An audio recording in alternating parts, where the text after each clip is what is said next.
So you want to become an F&I manager. Okay, do you know what to expect? I bet you think it's all glamorous and a lot of money involved. Because after all, the finance manager is making a lot of money. And if you have a demo, they're driving the best demos. And they're probably sporting a Rolex watch. And they wear really nice clothes and Gucci shoes and Gucci belt. I mean, they're making a ton of money. And you look at them and say, wow, I want to be an F&I manager. What do you expect when you become an F&I manager? Well, let me tell you something, okay? There's a lot of responsibility that goes into being an F&I manager. I mean, after all, you're responsible for customer satisfaction because you're the last face that the customer's going to see, all right? Customer satisfaction is important to dealerships today. You're also responsible for compliance, keeping the dealership in safe harbor. Because if you screw up, you could be responsible for shutting that dealership down, okay? You're also responsible for contracts in transit, money flow. Money's got to get into the bank. That's a big responsibility because, you know, a lot of dealerships, they have cash, but it's usually in their personal bank account. They don't have a lot of cash in their dealership and a lot of floor plan and all that other stuff. And you got to get that car all paid for and everything in, okay? And the other thing you're responsible for is additional profit, especially today. I want you to think about that. You know, just a few months ago, maybe a year ago, we weren't worried about additional profit in F&I because we're making so much money in the front end. But now people are looking for discounts. They're coming in and they're grinding you and they're comparing prices in other dealerships. And you close the deal at your dealership and they're relying on you as an F&I manager to make the profit necessary to keep the doors open. That's the bottom line. And the minutiae you got to go through, the paperwork,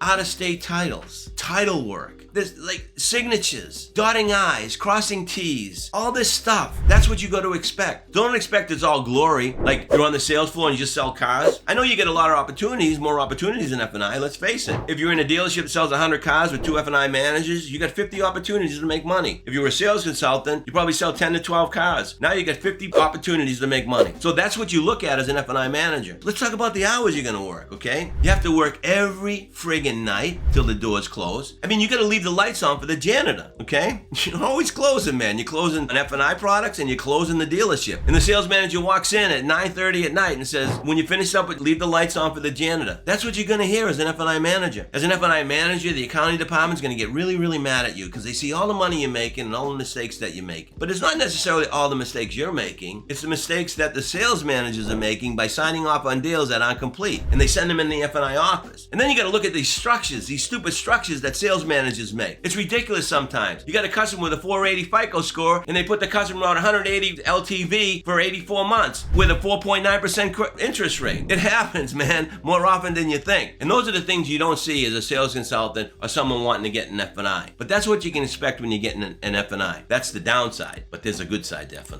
Let me talk about that. Knowledge is power in F&I. Industry knowledge and product knowledge is irreplaceable. Customer knowledge, irreplaceable. So when you become an F&I manager, you first need to learn your DMS system. You have to have access to your CRM system, your customer management tool, so that you can see what's going on in the dealership. All too often, not enough F&I managers have access to that. They can get access, but they simply don't utilize that access. That's the pulse of the dealership. So you got to learn your DMS. You got to learn all the paperwork. You got to learn all the lenders' niches. You got to learn all the lenders' criteria when submitting a deal and sending a deal over. All the stipulations that lenders have. You got to learn that first. And then you learn how to sell products. You learn how to give a description of the products that the customer can understand. And it's basically pays for this and pays for that. I've said it many, many times. There's an upside to F&I, a very big upside, if you become efficient. Because if you're efficient in F&I, you become more effective. Because you're not thinking of all that minutia that's going on behind you. You can focus directly on the customer. And that's what the best F&I managers do. I know oftentimes as F&I managers is killing an F&I and they really stink at paperwork. But there's always someone out there to help them out, all right? You might be in that type of dealership where you're the lone F&I manager. So learning that paperwork, learning the DMS, and having access to that CRM is only going to make you a more efficient F&I manager. And when you become efficient, and those are the things, if you're first getting an F&I, that you should rely on. Your ability, to send deals over, your ability and your awareness of how deals should be structured and all the paperwork that's involved in the deal are only going to make you that more efficient so that you can rely on your effectiveness with the customer because you're not thinking about all that minutia. So I know I painted a bad picture of F&I in the beginning, but I love F&I. And not because of the money, but because once you become efficient and you become knowledgeable in the workings of F&I, it becomes like a habit. It's natural. I know F&I managers that if you were to have a track back on their chair. They go through the same motions. They say the same things to every single customer, and they maximize their potential by doing so. You got to form really good habits in F&I in order to become a really great F&I manager. And it all starts with the right processes and procedures. And let's face it, you hold yourself accountable for process and procedure, therefore you can hold this whole sales staff accountable for processes and procedures. You train your sales staff to give you the right paperwork, completed paperwork at the time of delivery, so that you're not chasing all this stuff around, because that just bogs you down and frustrates you and doesn't